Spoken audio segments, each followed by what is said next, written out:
Okay, yeah, this video is in grayscale for me. I don't see color. Everything's in black and white. And shout out to it's a subscriber of mine from Autistic Barbie's channel, Flexing. His channel says ARG PPG. Thanks for watching my last video. You know, but oh yeah, shout out to so YouTuber Hope Elizabeth. I think she watches this channel too. Cause I don't know who watches. Like whoever comments and you stand out, I'll give you a shout out. I don't mind. But a little part two to me being the rat and the snitch that I am. So I left off with me and the guy falling out because, and I'm on my break right now, so I may be eating as I talk. And I'm over everything that happened, but I learned from everything and I apply it to my life today. But the guy, we had a falling out because I said real men don't smoke weed, don't sell drugs. Because the guy that I was arguing with in the kitchen, his dad was like 17 when he had him, and he was born like 19.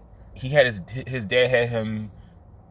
He was born in 1999 or year 2000. His dad was like 17, and it was crazy when. Let me just tell you this about black men.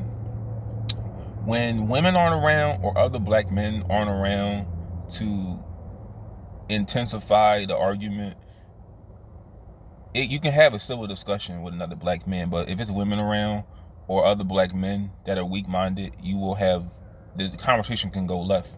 So it was crazy. Me and him had a conversation similar like a week ago, and it didn't go that crazy like the week before, because there was nobody really around to co-sign his bullshit. And I had some of the thoughts I have now. I just wasn't really voicing them because I was kind of like pro-black at the time. But I'm just looking back, like all the stuff I was doing was wrong. Like I shouldn't be talking to nobody. I don't talk to nobody at this job.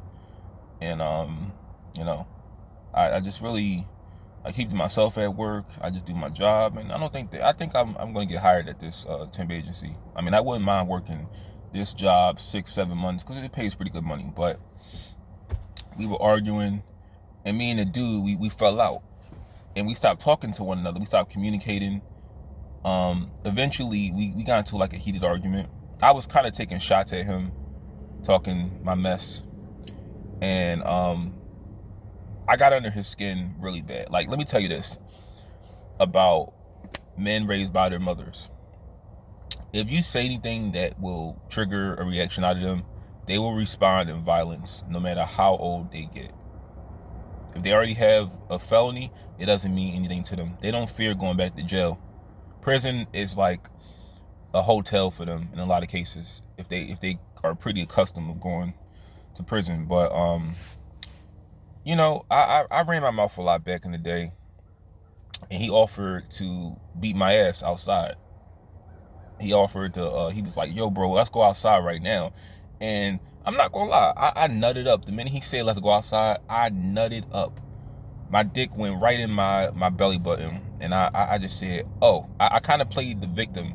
I was like, man, you need to grow up, man. You really want to fight like right now? Like, on Menace to Society where Trey, he carjacked that guy for his dating rims, and he was like, come on, man, we supposed to be brothers. That's kind of how I was getting when I was like, come on, man, you trying to fight me like right now? You really trying to do this? And eventually they separated both of us, but I started talking about it more, and then they sent me home. I got sent home early for talking about it. So this is around the early, I think I remember it was around early November. We weren't getting along, and I had to deal with him, working with him at that job for a whole month, for a whole entire month, because I really didn't, I had no muscle back then. I didn't know how to fight. I was a real bitch back then. So, I do have a little fear in me going to work, but I'm not letting somebody punk me out of my own job. At least you can give me that. I didn't run away. I still stood my ground. And it's like, let me just tell you this. At the job I'm at now, so The big dude I'll tell you in my videos, the one I don't really fuck with no more, he I used to help him out with like things, and I just got tired of his just his ways, just his personality. So he got mad earlier. I was cleaning like the rails. He was like, man, you need to ask them, do they have a cleaning list, because you're doing the same thing every day. And I knew I was pissing him off, because it was more of, he didn't like to see me listening to music, cleaning, and not helping his ass, because he's too lazy to do his own job. But you know, I just said, I said, yeah, you're right. Let me ask them, because I wasn't trying to make it into a big argument. Because let me tell you, a lot of the times, you don't win arguing with a man, and not all the time, but men raised by their mothers, or men that don't know how to like think logically like a man. It's very dangerous arguing with them. So I just said, yeah, you're right. And then I asked the dude, hey, you got like a list for me to do? And he said, no, you're fine doing the way you're doing it. And I was like, okay, cool. But I only went to him because he's only doing this now. Let me just say this. He's only doing this also because they hired a female there too. And men always have to show, you know, they have to show off in front of women a lot of the times. And I don't think she likes men, because she looks a lot like a female, like a dude. But no matter what, a lot of the times when black men argue with other black men, the argument can intensify for females around, be it white, black, Hispanic. Arguments can intensify. I mean, my dad epitomizes that. When he would berate me in front of his girlfriend, it felt a lot worse having that done in front of a female. It's a lot worse. But we're not getting along, and you know, I'm skinny. I can't really fight. I don't have the mental toughness that I had back then. So it's times when he kind of punked me a little bit.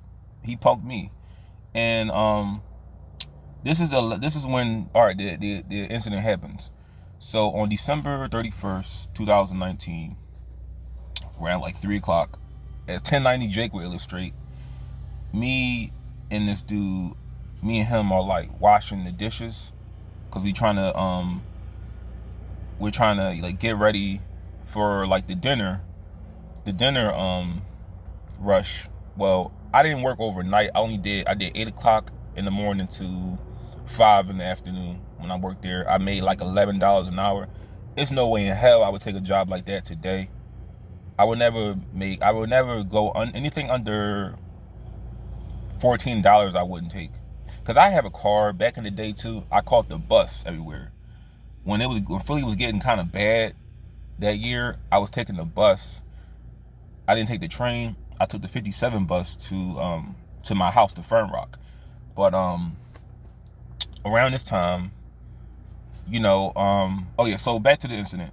So they hired another dishwasher, and he happened to grow up around not far from where I used to live.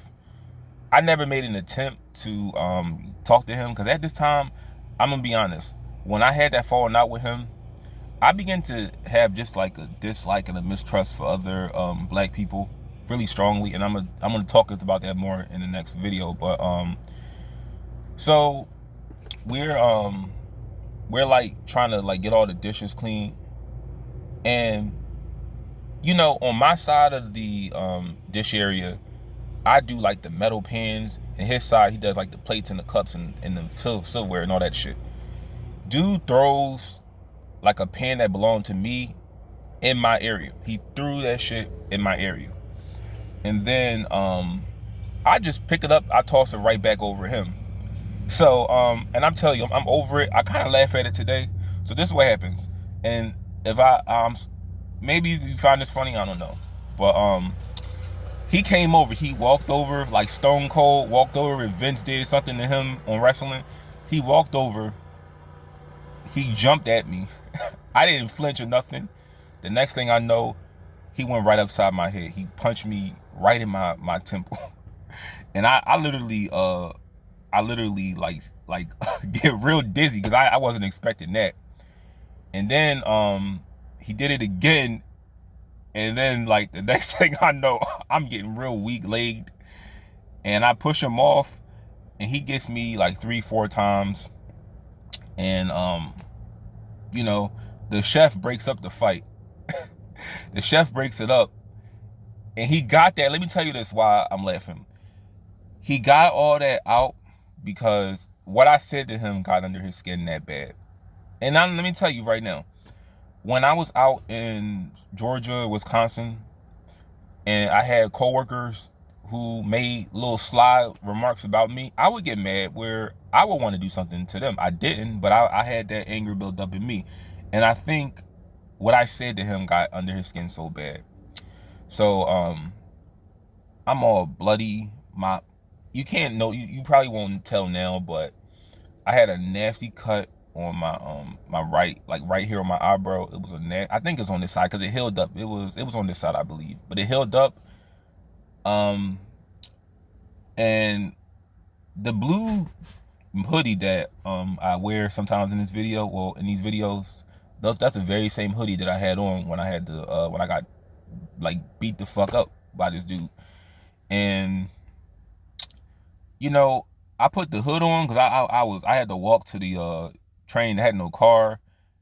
You know, I just quit on that very spot because all the shit talking I was doing to the people there, I felt like they set it up where they wanted us to fight. Because let me just say this, I was no saint.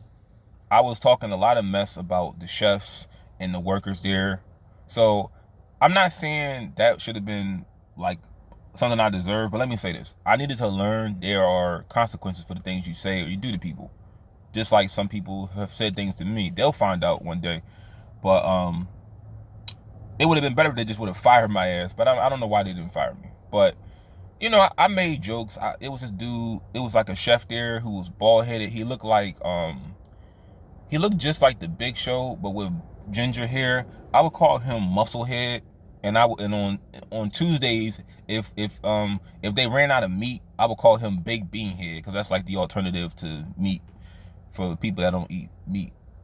I called him Big Beanhead, and sometimes I'll call him Lumberjack and Stone Cold and Mac Miller. He looked like Mac Miller and Stone Cold had a baby. But I was no saint, man. I had to walk to the train.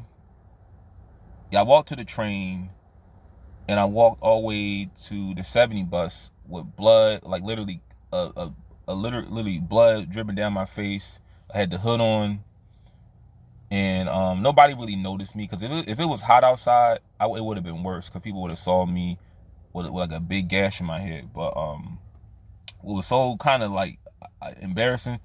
I did see a relative of my dad's girlfriend on the bus, the very same bus, and I happened to look down because I saw him weeks prior to this. And the minute I got home, I didn't really know what to do.